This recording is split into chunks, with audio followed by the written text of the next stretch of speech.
Hello YouTube, welcome back to Darth Nico Games, and welcome back to the verse of the week. So today I have Psalm 119, verses 73 through 74.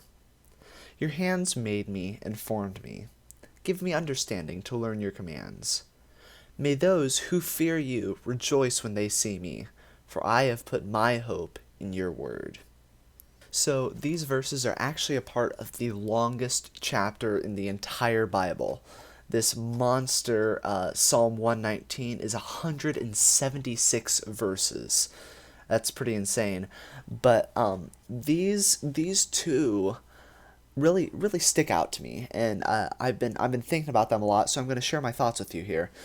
So the first verse here, it says, "Your hands made me and formed me. Give me understanding to learn your commands."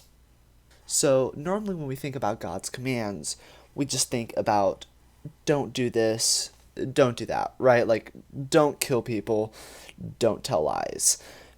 That's pretty straightforward, I would say, and rightfully so, because God wants his commands to be clear so that you can follow them. So we might wonder here, why do we need understanding to learn his commands? They're simple commands, that way everyone can understand them. It's very interesting because there's a difference between knowing a command and fully understanding it. And I think this verse really shows that distinction. Knowing a command is knowing, hey, I shouldn't kill people. Knowing commands is important. It's important to know that you shouldn't kill people, but understanding is knowing why you shouldn't kill people, why God has put that statute on for your life, and why it's good for you to follow that, why it benefits you along with others to follow that.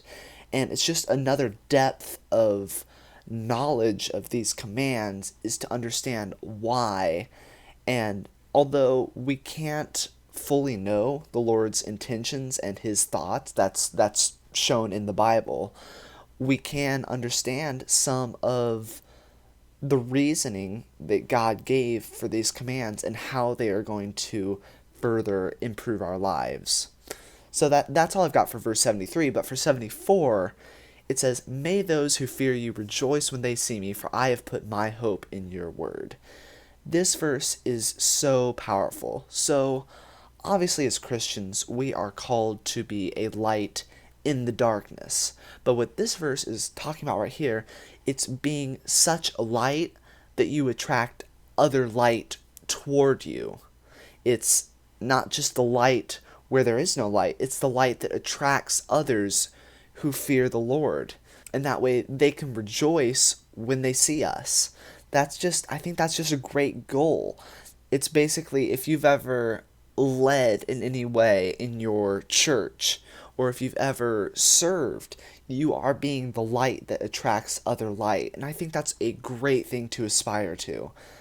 This world is getting darker and darker by the day. We are just surrounded by evil ideas that are just being made commonplace. That's everywhere. It's totally permeated our society.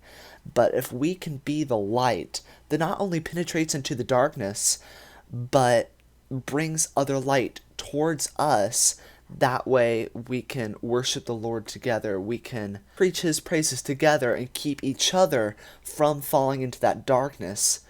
That's an amazing thing. That's an amazing thing, and that's why God created us so that we would have friends. It's to keep each other on that right path and lift each other up.